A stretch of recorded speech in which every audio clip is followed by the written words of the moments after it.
Salute is a program for and about men and women who have served our country. Our program includes news about the laws that affect veterans, information on benefits and services, and news from veterans organizations. And now, our host, Bob Peters. Hello and welcome to Salute. I'm your host, Bob Peters, and with me today is an old friend who's come back. We asked him to come back. You were on the show once before, Mr. Dwight Brown. You are a Korean-era veteran. Korean service veteran. Korean service, along with, you're with Chapter 169. Correct.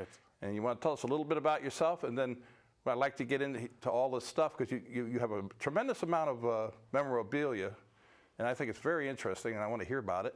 But first, tell us a little bit about yourself.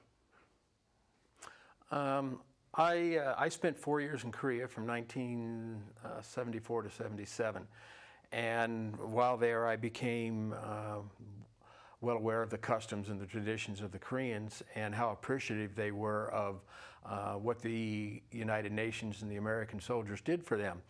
And because of that fascination, I started collecting Korean memorabilia. And until recently, when I joined Chapter 169, the Korean War Veterans Association, I didn't realize how profitable the collection was going to be as far as the knowledge and information that was given to the schools during the Tell America programs that Chapter 169 does. And it's really amazing that the children that go to school don't know much about the Korean War, let alone about the equipment that was used by the American veterans over there. And when they come around and they start asking questions, it's really quite informative for them and for me, because I like the questions that they ask. But some of the stuff I've collected, this is all Korean dated material. So I have to make sure that it's authentic when I'm showing it to them. This is what they use. But what's hard is that up until 1950, from 1945 to 1950, the American soldiers used what was left over from World War II rather than have new equipment left. So when the war broke out in 1950, June 25th, what they had was basically stuff that was used during the World War II. And to give you kind of an example, this canteen and cup here is made out of stainless steel. Mm-hmm. And it is heavy and bulky. And then in 1952, the United States government released all the aluminum that they had stockpiled for World War II for aircraft and stuff. And then they came out with an aluminum canteen, which was much lighter, and it was a little bit bigger and could hold more. During World War II, the primary weapon was the M1 Garand. During the Korean War, it was the M1 Garand. That's what their basic soldier carried. During World War II, the M1 Garand had an 18-inch bayonet. Mm-hmm. That bayonet was too long and too bulky to use, and so they ended up cutting it down into a 12-inch. This is the bayonet, the 12-inch, that was made after the cut-down models. Same design and everything. This is the one that was used in World War II? This was 1950, okay. Because the cut-down model in the blade itself used to, this recessed area used to come all the way out. So when they cut it down, it came back to the end. Uh-huh. I don't have an example of that, but this was what they made from that cut-down model for the soldiers in the 1950s. So this is 12 years around, but it had the same design for the release mechanism and everything that they used for it, which made it really not worthwhile during the Korean War, because it was so cold, and their gloves that they wore and everything, their hands were frozen, and they couldn't release it to get it out of the sheath. So in 1952, they came out with a different type of bayonet for the M1 Garand. It had a different release mechanism, a little bit shorter, and the mounting device went in the flash suppressor rather than over the end of the barrel. And it was a lot easier to get out and put on. So those type of changes is what came about because of the Korean War. Some of the things that I found interesting that I've collected is that I have the complete recording of General MacArthur's speech to Congress. Really? Yes, that I had actually sent to California and had it made into a CD so that I didn't ruin the records. Quite historical. Like these pipes, these 3 Korean pipes right here are used by the Papasans, the older people over there, to smoke tobacco or cigarettes. And what they would do is insert the tobacco. Just tobacco, right? Just tobacco. Okay. Just tobacco. But those pipes there have quite a history because they belong to a PSC Henry Dunlowski. He was the 39th soldier listed in the book Last Stand of Fox Company, Korea, 1950 to 51. Henry was one of the 86 survivors of the 254 men at the Battle of Fox Hill at the Chosin Reservoir.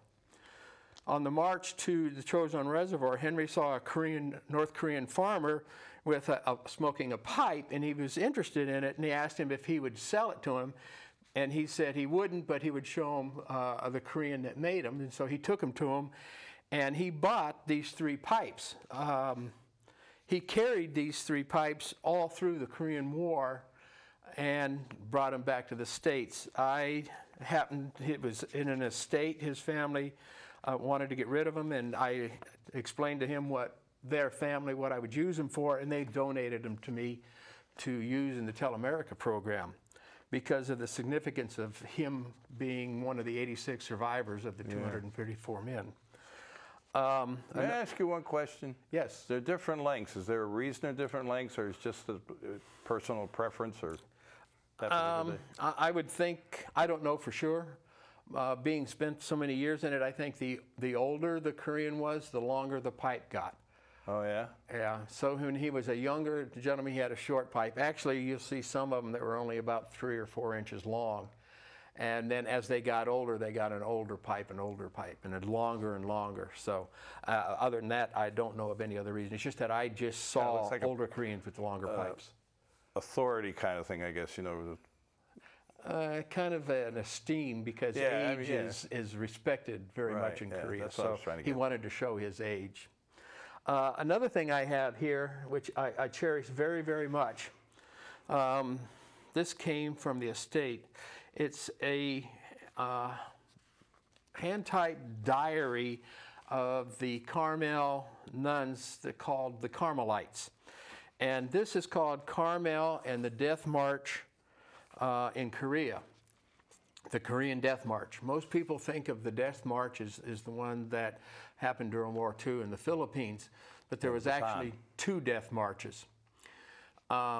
When the North Koreans invaded South Koreans and went all the way down to the Pusan perimeter, anybody that was a threat to them, whether it be education, whether it be religious groups, or whether it be government officials or anything, and they captured them, they were treated as prisoners. And this is a diary by one of the Carmelites. I refer to him as a nun. Because the original one started in 1939. There was 5 nuns that arrived in Korea to start a convent over there for their religion.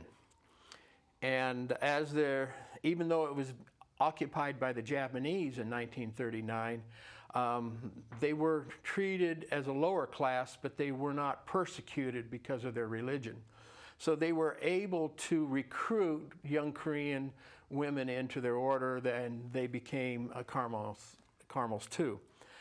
In 1945, of course, it was rough times when the Japanese occupied Korea. Food was rations. They didn't give the Koreans much or anything, and so it was hard for them to survive. And they couldn't get anything from their orders in France or outside of Korea because of the tight security on it. But anyhow, in 1945, the war ended, and the Americans occupied South Korea. And in here, this nun writes how she was very appreciative of the Americans because she had never had any fresh food in a long time. and she became friends with chaplains over there, and the chaplains would write back to the States and have families stateside, the soldiers' families stateside, send them packages over there for their order. And to them, that was the greatest thing that could have happened because they appreciated that friendship. This is actually typed, Carmel and the Korean Death March, written and translated by the Carmelite nuns of Seoul, Korea. When I go through and I read this, it tears my heart out because they were marched from Seoul to the Yalu River, which is the river that separates China from North Korea. And they talk about how the American prisoners were marched ahead of them, and they would walk along the road, and they would see these bodies laying on the side of the road where they had fallen, and the North Koreans had just shot them. No prisoners.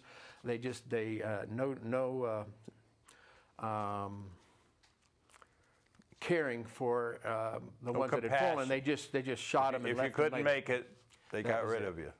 And this also happened with, there was probably, I believe, around 800 to 900 of these civilian prisoners that was marched in there. And it was ran by a gentleman who they nicknamed Tiger. He was a North Korean, and he was very brutal. He would beat them, try starving them, not give them any shelter or anything at nights during their whole march. And he would march them and march them and march them. And of course, along the way, a lot of the nuns died, and a lot of the priests died too. And then she talks in here at the end when, in 1953, when they were released, they were taken to China and then to Russia, and then from there, the prisoners were taken to Japan and medical taken care of and everything, and then they finally went back to Seoul. And they couldn't believe it on their way back, how much devastation and everything that they saw from the war, and they had wondered if any of their Korean sisters were still alive. But when they talk about what they ate and what they were given to eat and how they were treated and how they begged, they actually said there was some North Korean guards that were human because they would give them little things without letting the superiors know that they were doing it. So that, they were, there were some soldiers during that time that were human. Showing compassion, yes. This is probably one of my treasured possessions, and I don't show this really to anybody very much because after 60 years, it's in pretty bad. Yeah, well, where did you get, that's an original one because all your stuff, where did you get that? How did you get that? Actually, this was on eBay. Really? It was on eBay in a estate sale, and I took and wrote to them and asked if they would take and, they wanted too much money for it that I wanted to pay, but I told them how I wanted it and what I was going to use it for. And so when I told them, they figured it was going to be used a lot more worthwhile as an example of the Carmelites and what had happened. And so they went ahead and gave it to me without even... Yeah, which is great. So a lot of the stuff happened like that. I have maps and stuff that soldiers had carried, and because I use it as an exhibition to demonstrate what happened in Korea, they're very appreciative of it. I have a lot of photographs, original photographs that was taken by the Associated Press of MacArthur and the signing of the peace treaty, and MacArthur up on the Yalu River before the Chinese turned them back. But most of those I've had to purchase myself because the Associated Press doesn't like to donate anything. No. Most of the things that the children are interested in is what the Army equipment actually is. The last school we went to, I actually saw a picture, and I didn't see it happen, but they put the helmets on. And it was really neat to see the kids in the helmets in a picture all together. They were interested in the tools that were used, the shovel for digging the trenches and the holes at night for the soldiers to sleep in. Children today are interested in what happened in the past, and I think that's a good thing. That's a good thing, because the Korean War shouldn't be forgotten. No, unfortunately, that's what it's referred to as the Forgotten War. This poster here was given to me from a soldier that had actually purchased that on his way out of Korea. And he kept it all these years. I asked him, why did he keep it? It must have had some type of a memento or some type of a reason that he would carry that and keep that for so long. And he said, I'd rather not discuss it. And I think it was his way of relieving the horrors that had happened during his experience during the Korean War. Yeah. But it's a flag. It's an interesting too. They got musical notes on there, like from a song. This is Arirang. This is the Korean anthem. Oh, is that what that is? Yeah, this is Arirang. It actually has the Korean music tones and the song, and it also has the flags of the nations that fought in the 21 nations that fought in the Korean War. And these are all the American units that fought there. So it has some great historical value. I mean, it takes you from Seoul all the way up to North Korea into the Yalu River. This is, the Yalu River runs along here, and China is on the other side. So that just about concludes. What are these boxes you have here? What does that say? These here are military manuals. And these are all dated 1951. This is the military manual for the M1 mortar, how to operate it. This is what the soldier used when he was training on how, and he referred back to it.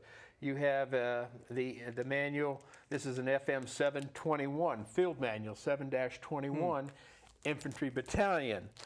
This is for the bayonet, the FM Field Manual 2325, dated 1953, and so these are hard to get, and I try to get them and keep them and protect them so that they don't get all tore up and destroyed. Really, one thing that's really kind of funny here, I actually have a TM 405A, which is the cook's workbook, and I don't know how many of the cooks read it, because most of the food that you eat is not very good. But along with the cookbook, I got the recipe book. Oh wow! And so, did you look at any good recipes in there? No, and I know that they didn't read this one, because if they had cooked the food like that, it wouldn't be as bad as it was. Yeah. So, I guess when we're in situations that they were in, that you couldn't take the time to cook, which meant you had to cook as fast as you could. But are those your chevrons, or? No, these are actually these are actually the chevrons that were used during that time period. This is an E8 and this is an E6, and they were taken off of uniforms, and so I just saved them. Yeah, because you were a warrant officer. I was a warrant officer. Yeah, you worked all the way up there. In fact, you had a chart that shows all the different warrant officers. Maybe sometime you'll invite me back and I'll talk about warrant officers. Yeah, sure. You're always welcome back. But you know, I'm sure when you talk to the young kids and you tell them about digging the trenches and everything, a lot of them don't realize, you know, at night you didn't light up a cigarette, or you didn't build a fire because you were cold, because the enemy would know where you are, and they'd shoot you, right? That was... or is that a wise tale? Well, it depends on what war. In Vietnam, that was a very true story. You didn't smoke at night because you didn't know where the enemy was. They came out of the ground. In Korea, most of they knew where you were. And so, because they mortared you, they shot at you every night, so they knew where you were. There were soldiers that smoked over there at night, and it wasn't that big of a thing. As far as I've been told. Now, there could be other stories. And the Korean War, as they refer to it, is not over, correct? That's correct. It was an armistice that was signed, and basically what it did is ended the shooting. It didn't end the war. I suppose everybody knows today that yesterday the North Koreans tried to launch a missile, a rocket into space that failed. But they very aggressive people. And in fact, I was reading an article in the newspaper this morning that the newspaper was over there filming this rocket launch, and they took a wrong turn, and they took them down a side street they weren't supposed to be in it, and they actually got views and pictures of what it is outside of the area that they show the press. And it's very desolate and very poor. And so he has to be very aggressive. North Korea is a very mountainous area, and so there's not much room to grow crops and everything to support it. And they're very backward. All of their science and experiments and it is all based on war-related items, nothing to compete with the industrial age that we have today as far as like South Korea does. So maybe someday they'll unify it, but I'm not sure if it'd be in my lifetime. Yeah. I met with a gentleman several years back who also was in Korea, and he showed on the border some of these buildings that they put up to make them look like really big buildings, but they're only about 3 feet wide. You know, just to kind of if you go to exaggerate. Panmunjom, which is where the peace treaty or where the conferences take place, they have a city in North Korea over there that it's a big city and everything, but nobody lives there. It's just for show. And they've had conflicts back and forth. They have a flag there that's, it must be, 100 feet, 100 yards, probably 100, probably about 300 feet tall. Wow. And only because we enacted a flag on the south side, so they had to have a bigger flag on the north side, and that's how it's big. The buildings up on the DMZ, we built a building, they built a building, but their building was the same height as ours, so they added a false top on it just to show that their building was higher. And finally, they came to negotiations that there would not be any more building conflicts like that up there, because they were up there to resolve issues of peace and not to compete about who had the highest flag or the highest building. But you did find a jewel in Korea, did you not? Yeah, I did. I married her and brought her back, and we've been married for 36 years next month. So congratulations. It's I call her my jewel from Korea. Yeah, yeah. So I really do appreciate you coming on, and give us a little history of Korea. I mean, how many people have died there during the conflict? You know, offhand. I know I'm putting you on the spot. I would say since 1954 to the present date, there's probably, as close as my recollection, I believe 1,200 deaths that are combat related. That means that it happened up in the DMZ area, either conflicts between the North and the South. When I was over there in '74, they had the tunnel incident, when they have had 3 main tunnels, and they believe now that they're still building another main tunnel underneath the DMZ. To try to get to the south? To get to the south. I mean, these they had tracks and everything else in them. There was a NATO force that went in to inspect it, and they set off a mine inside that tunnel and killed a couple of soldiers of the UN peacekeeping force that went in there.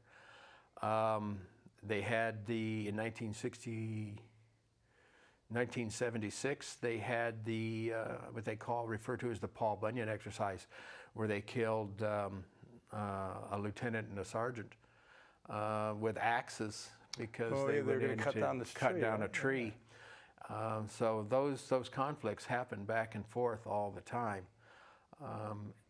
They would mine the fence and they would cut it, and when the soldier would patrol the fence and move the fence, they would set off the grenades. And so there's conflicts that happen all the time up there. There's the sinking of the Korean ship last year, I believe, that by a torpedo. So, you know, they're a very aggressive country. They try to show their might and everything.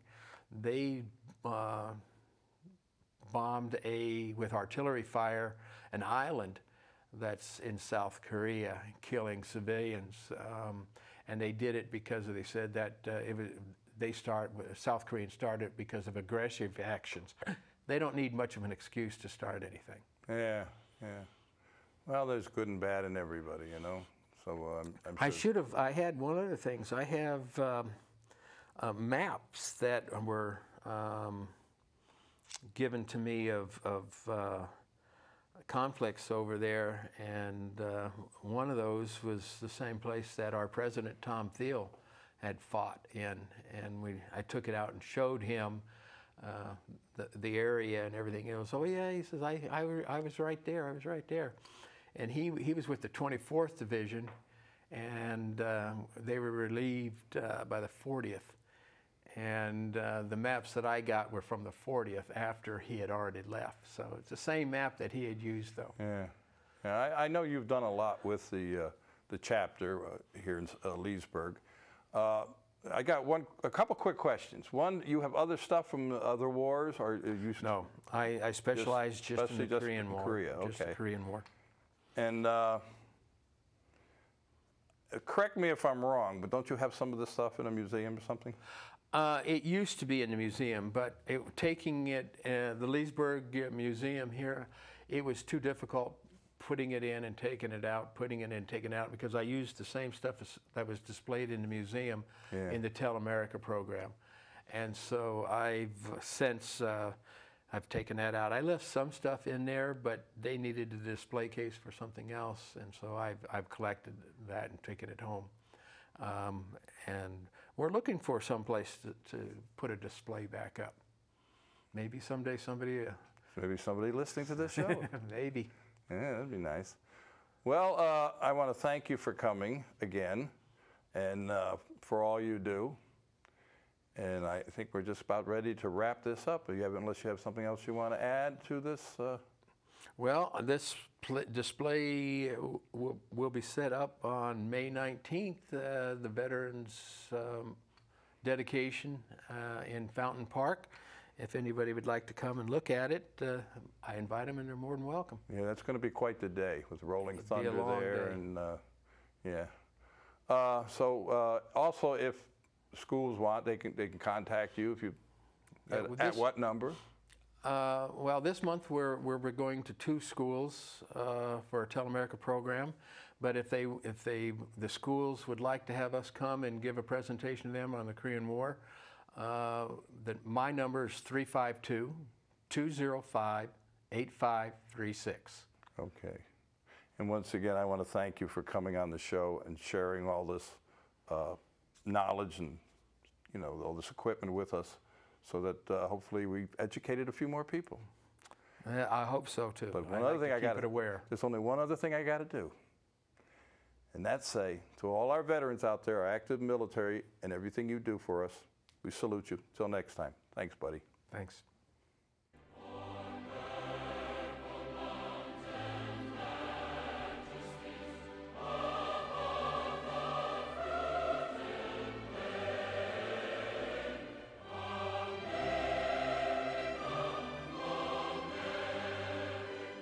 We are now entering our 3rd year salute here at Lakefront TV. We've had many great guests and veterans organizations share their stories with us. We'd like to hear from you too. If you're a veteran or a veterans organization, Lake Sumter counties, please give us a call. Lakefront TV can be seen all over Lake County and the villages and worldwide at lakefronttv.com.